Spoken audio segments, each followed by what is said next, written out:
Sir. Home office ಅಂತ MLA office. ಇದು Lok Sabha election ಆಗಿದ್ಮೇಲೆ ನಮ್ಮ ಕಾಂಗ್ರೆಸ್ ಪಕ್ಷದ ಸೇರಿರೋ ಕೌನ್ಸಿಲರ್ಸ್ ಮತ್ತು ಕಾಂಗ್ರೆಸ್ ಪಕ್ಷದ ಬೆಂಬಲ ಕೊಟ್ಟಿರೋರೆಲ್ಲ ಸೇರಿ ನಿನ್ನೆ ಒಂದು ಸಭೆ ಅಂದರೆ ಎಲೆಕ್ಷನ್ನಲ್ಲಿ ಏನಾಯಿತು, ಮುಂದೆ ಪಕ್ಷನ ಹೆಂಗೆ ಕಟ್ಬೋದು, ಪ್ಲಸ್ ಅವ್ರವ್ರ ವಾರ್ಡ್ಗಳಲ್ಲಿ ಈ 3 ತಿಂಗಳಿಂದ ಕೋಡ್ ಆಫ್ ಕಂಡಕ್ಟ್ ಇತ್ತು, ಮಳೆ ಅಭಾವ ಜಾಸ್ತಿ ಇತ್ತು, ಸ್ವಚ್ಛ ಭಾರತ್ ಸ್ಕೀಮ್ನ ಸರಿಯಾಗಿ ಇವರು ಅನುಷ್ಠಾನ ತಗೊಂಡಿಲ್ಲ ಅಂತ ಹೇಳಿ ನಗರಸಭೆಯವರು, ಪ್ಲಸ್ ಕುಡಿಯೋ ನೀರು ಸಮಸ್ಯೆ, ಮೊನ್ನೆ ಒಂದು 60-70 ಡೆಂಗು ಕೇಸು ಡಯಾಗ್ನೋಸ್ ಆಗಿದೆ. ಕಾಂಗ್ರೆಸ್ ಪಕ್ಷದ ಸದಸ್ಯರು ಮತ್ತು ಕಾಂಗ್ರೆಸ್ ಪಕ್ಷಕ್ಕೆ ಬೆಂಬಲ ಕೊಟ್ಟಿರೋ ಸದಸ್ಯರು ಎಲ್ಲ ಬಂದವರು ಮೇಡಮ್ ಹತ್ರ, ಮೇಡಮ್ನ ವಿಶ್ ಮಾಡೋಕ್ಕೆ KGF ಅಲ್ಲಿ ಇಡೀ ಜಿಲ್ಲೆಯಲ್ಲಿ KGF ಟೌನ್ ಮಾತ್ರ ನೀರು ಕೊಟ್ಟಿರೋದಕ್ಕೆ ಮೇಡಮು ಧನ್ಯವಾದ ಹೇಳಿದ್ರು. ಹೀಗೆ ಸುಮಾರು ಜನ ಸದಸ್ಯರು ಲೈಟ್ ವಿಚಾರದಲ್ಲಿ, ಕುಡಿಯೋ ನೀರು ವಿಚಾರದಲ್ಲಿ ಹೀಗೆ ಸಮಸ್ಯೆಗಳಿದೆ ಅಂತ ಹೇಳಿದ್ದಕ್ಕೆ ಪೌರಾಯುಕ್ತರನ್ನ ಹೋಮ್ ಆಫೀಸ್ ಕರೆದುಬಿಟ್ಟು ಕಾರ್ಯಾಭ್ಯಂತರು ಮಂಜುನಾಥ್ ಅವ್ರನ್ನ ಕರೆದುಬಿಟ್ಟು ಕೇಳಿದರು. ಅದು ಅಲ್ಲೇ ನಗರಸಭೆಯಲ್ಲಿ ಮಾಡಬೇಕಾದ್ರೆ ಅದು ಸಾಮಾನ್ಯ ಸಭೆ ಆಗ್ತದೆ. ಈಗ ಅಡ್ಮಿನಿಸ್ಟ್ರೇಟರ್ ಯಾರೋ ಜಿಲ್ಲಾಧಿಕಾರಿ DC ಸರ್ ಅವ್ರ ನೇತೃತ್ವದಲ್ಲಿ ನಡೆಯೋದೇ ಬೇರೆ. ಈಗ ಒಂದು ಪಕ್ಷದಲ್ಲಿ ಒಂದು ಶಾಸಕರಾಗಿ ನಮ್ಮ ಕಾಂಗ್ರೆಸ್ಸಲ್ಲಿ ನಾವು ಕಾಂಗ್ರೆಸ್ ಪಕ್ಷದ ಸದಸ್ಯರು, ನಗರಸಭೆ ಸದಸ್ಯರು ಎಲ್ಲೂ ಹೋಗ್ಬೇಕು, ನಗರಸಭೆಯಲ್ಲಿ ಮೀಟಿಂಗ್ ಮಾಡೋಕ್ಕಾಗ್ತಿಲ್ಲ, ಮಾಡ್ಬೋದು. ನಿನ್ನೆ ಅಲ್ಲೇ ಅನುಕೂಲ ಆಯಿತು, ಎಲ್ಲ ಅಲ್ಲೇ ಸೇರಿದರು, ಎಲ್ಲ ಅಧಿಕಾರಿನೂ ಬಂದಿದ್ದರು.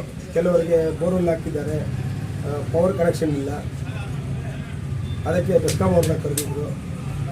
ಸ್ಟ್ರೀಟ್ ಲೈಟ್ದು ಸಮಸ್ಯೆ ಏನೋ ದೊಡ್ಡದಾಗ್ಬಿಟ್ಟಿದೆ, ಅದಕ್ಕೆ ಕಳಿಸಿದ್ರು. ಇಲ್ಲೇ ಮಾಡಬೇಕಂತಿಲ್ಲ, ಸಮಸ್ಯೆನ ಬಗೆಹರಿಸೋಕ್ಕೆ ಒಂದು ಸಭೆ ಮಾಡಿದ್ದಾರೆ.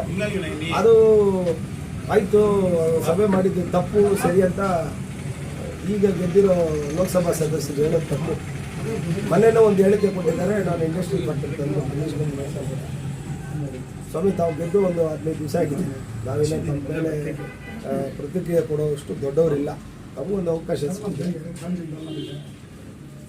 ಲಾಸ್ಟ್ ನಿರಂತರವಾಗಿ ಒಂದು 6-7 ವರ್ಷದಿಂದ ರೂಪಾ ಶಶಿಧರ್ ಮೇಡಮ್ ಅವರು ಹೋರಾಟ ಮಾಡಿ ಬೆಮ್ಮಲ್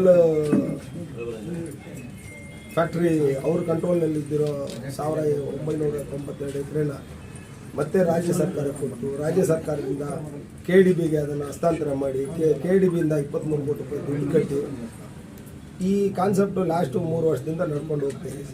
ಮೊನ್ನೆ KSRPಗೆ ಒಂದು 100 ಎಕರೆ ಕೊಟ್ಟಿದ್ದಾರೆ. ಬೆಸ್ಕಾಂ ಅವ್ರಿಗೆ ನಿನ್ನೆ ಒಂದು 10 ಎಕರೆ ಅಪ್ರೂವಲ್ ಆಗಿದೆ, ಯಾವುದೋ ಒಂದು ಹೊಸ ಸಬ್ಸ್ಟೇಷನ್ ಬರ್ತಾ ಇದೆ ಅಂತ. ಕನ್ಸ್ಟ್ರಕ್ಟಿವ್ ಪಾಲಿಟಿಕ್ಸ್ ಮಾಡಬೇಕು. ಎಲೆಕ್ಷನ್ ಆಯಿತು, ಅವ್ರು ಗೆದ್ದೋದ್ರು, ನಮ್ಮ ಪಕ್ಷದವ್ರು ಸೋತೋದ್ರು, ತಿರ್ಗಾ 5 ವರ್ಷ ಆದರೆ ತಿರ್ಗಾ ಎಲೆಕ್ಷನ್ ಬರ್ತದೆ.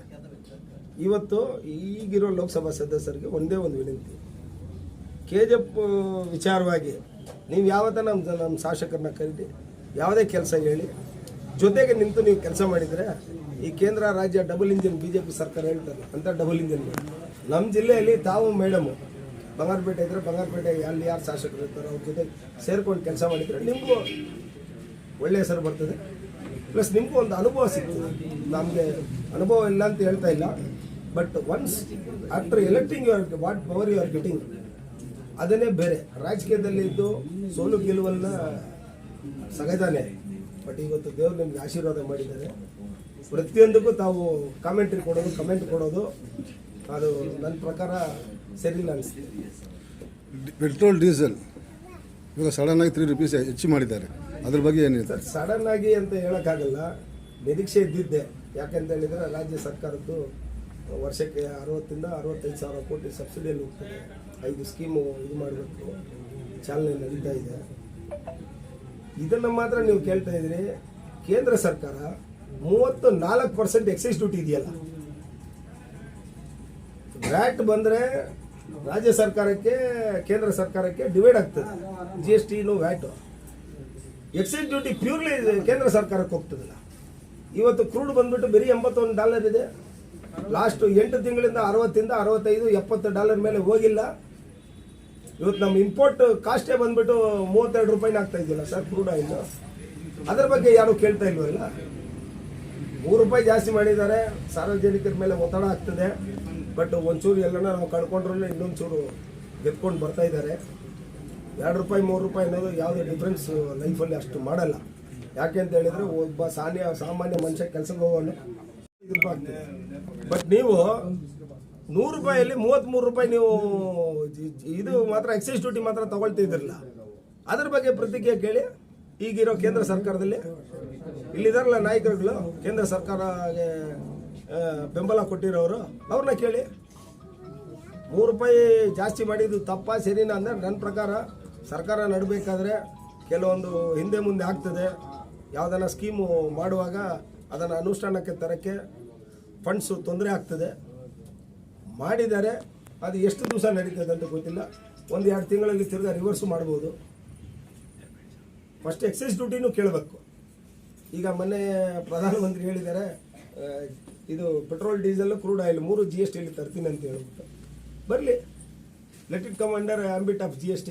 ಆವತ್ತು ಗೊತ್ತಾಗ್ಬಿಡ್ತದೆ ಯಾರ್ಯಾರು ಎಷ್ಟೆಷ್ಟು ತಗೊಳ್ತಾ ಇದೆ, ಎಷ್ಟು ನಮಗೆ ಕಾಸ್ಟ್ ಬೀಳ್ತಾ ಇದೆ, ರಾಜ್ಯ ಸರ್ಕಾರಕ್ಕೆ ಪಾಲು ಎಷ್ಟು, ಕೇಂದ್ರ ಸರ್ಕಾರಕ್ಕೆ. ಆ ಎಕ್ಸೈಸ್ ಡ್ಯೂಟಿ ಅನ್ನೋದು ಎತ್ತು ಬಿಟ್ರೆ ಇವತ್ತಿಗೆ 70 ರೂಪಾಯಿ ಇರ್ತದೆ. ಮನಮೋಹನ್ ಸಿಂಗ್ ಸರ್ಕಾರ UPA ಸರ್ಕಾರ ಇರುವಾಗ ಎಕ್ಸೈಸ್ ಡ್ಯೂಟಿ 3 ರೂಪೀಸ್ 65 ಪೈಸೆ ಪೆಟ್ರೋಲ್ ಮೇಲೆ, 3 ರೂಪೀಸ್ 95 ಪೈಸೆ ಡೀಸೆಲ್ ಮೇಲೆ ಇತ್ತು. ಇವತ್ತು 33-30. ಅದನ್ನು ಯಾರು ಕೇಳಲ್ವಲ್ಲ.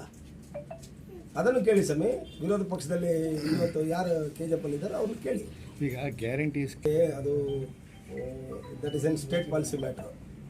ನಾನು ಒಂದು ಸಾಮಾನ್ಯ ಕಾರ್ಯಕರ್ತ. ರಾಜ್ಯ ಹಂತದಲ್ಲಿ ಏನು ನಡೀತದೆ ಅದ್ರ ಬಗ್ಗೆ ನಾವು ಪ್ರತಿಕ್ರಿಯೆ ಕೊಡೋದು ತಪ್ಪು. ನನ್ನ ಪ್ರಕಾರ ಮಾನ್ಯ ಮುಖ್ಯಮಂತ್ರಿಗಳು ಸಿದ್ದರಾಮಯ್ಯ ಸಾಹೇಬರು ಮೈಸೂರಲ್ಲಿ ಒಂದು ಹೇಳಿಕೆ ಕೊಟ್ಟಿದ್ದಾರೆ, ಯಾವುದೇ ಕಾರಣಕ್ಕೂ ಇದನ್ನು ಕೈ ಬಿಡಲ್ಲ ಅಂತ ಹೇಳ್ಬಿಟ್ಟು. ಯಾಕಂತ ಹೇಳಿದರೆ ಇವತ್ತು 2,000 ರೂಪಾಯಿ ಒಂದು ಸಾಮಾನ್ಯ ಮನುಷ್ಯ ಖರ್ಚು ಮಾಡಿದರೆ ಯಾವುದೇ ಒಂದು ರೀತಿಯಿಂದ ಸರ್ಕಾರಕ್ಕೆ ಮತ್ತೆ ಹೋಗ್ತಾ ಇದ್ದದು. 28% ಒಂದು ಬಿಸ್ಕೆಟ್ ಪ್ಯಾಕೆಟ್ ತೊಗೊಂಡ್ರೆ 10% GST, ಪೆಟ್ರೋಲ್ ಹಾಕ್ಕೊಂಡ್ರೆ ಅದರ ಮೇಲೆ 30-40 ರೂಪಾಯಿ ಮತ್ತೆ ಸರ್ಕಾರಕ್ಕೆ ಹೋಗ್ತಾ ಇದೆ. ಇದು ಏನೋ ನಿಮ್ಮ ಪಾಕೆಟ್ಗೆ ದುಡ್ಡು ಕೊಟ್ಟು ನೀವು ಖರ್ಚು ಮಾಡಿ ಮತ್ತೆ ಸರ್ಕಾರಕ್ಕೆ ಕೊಡ್ತಾ ಇದ್ದೀವಿ. ಏನು ಕೋವಿಡಿಂದ ತೊಂದರೆ ಆಗಿತ್ತು ಒಂದು 3 ವರ್ಷ, ಅದನ್ನು ಮತ್ತೆ ಒಂಚೂರು ಫಿಲ್ಲಿಂಗ್ ಮಾಡೋಕ್ಕೆ ಸರ್ಕಾರ ಪ್ರಯತ್ನ ಮಾಡ್ತಿದೆ. ಬಹುಶಃ ಇನ್ನೂ 1 ವರ್ಷ 2 ವರ್ಷ ನಡೀತದೆ ಆ ಸ್ಕೀಮ್ ಅನಿಸ್ತದೆ. ಈಗ ಸಡನ್ನಾಗಿ ಅಂತೂ ಕೈ ಬಿಡಲ್ಲ. ಈ ವಿರೋಧ ಪಕ್ಷದಲ್ಲಿ ಇರೋರು ಇದನ್ನು ಒಂದು ಹೇಳಿಕೆ ಕೊಟ್ಟು, ಇಲ್ಲ ಇವ್ರು ಎಲೆಕ್ಷನ್ಗೆ ವೋಟ್ ಕೊಟ್ಟಿಲ್ಲ ಅಂತ ಹೇಳ್ಬಿಟ್ಟು ತೆಗೆದಾಕ್ತಾರೆ ಅಂತ, ಅದರ ಬಗ್ಗೆ ಯಾವ ಚಿಂತೆನೂ ಬೇಡ, ಯಾವ ಭಯನೂ ಬೇಡ. ಕಾಂಗ್ರೆಸ್ ಸರ್ಕಾರ ಮಿನಿಮಮ್ ಇನ್ನ 2 ವರ್ಷನ ಈ ಸ್ಕೀಮ್ನ ನಡೆಸ್ತದೆ. பொதுமக்களுக்கும் தாய்மார்களுக்கும் அனைவருக்கும் அன்பார்ந்த ஃபாதர்ஸ் டே விஷயத்தை நான் தெரிவித்துக் கொள்கின்றேன். நம்முடைய ரமேஷன் சொன்ன மாதிரி அப்பா என்ற ஒரு ஸ்தானத்தை யாராலையும் நிரப்ப முடியாது. அப்படிப்பட்ட ஒரு புனிதமான இடத்தை என்னுடைய தந்தையும் என்னை காப்பாற்றி இந்த அளவுக்கு எடுத்து வந்திருக்காங்க. அவருக்கு இந்த நேரத்தில் நான் நன்றியை சொல்கிறேன். அதே போன்று எல்லா தந்தையும் தன்னுடைய பிள்ளை நல்லா இருக்கணும், அவங்களுடைய எதிர்காலம் நல்லா இருக்கணும், அவர் பிரகாசமாக இருக்கணும், ஒளிமயமான எதிர்காலமாக அமையணும்னு சொல்லிட்டு வேண்டிக்கிறாங்க, உழைக்கிறாங்க. அப்பா தான் இந்த உலகத்தில் நமக்கு முதல் கடவுள், அம்மா கூட முதல் கடவுள் தான். அதே போல் அப்பாவும் அம்மாவும் ஒன்றுன்ற ஸ்தானத்தில் வச்சு நான் இன்னைக்கு அனைவருக்கும் என்னுடைய மனமார்ந்த ஃபாதர்ஸ் டே விசேஷத்தை தெரிவித்துக் கொள்கிறேன். நன்றி.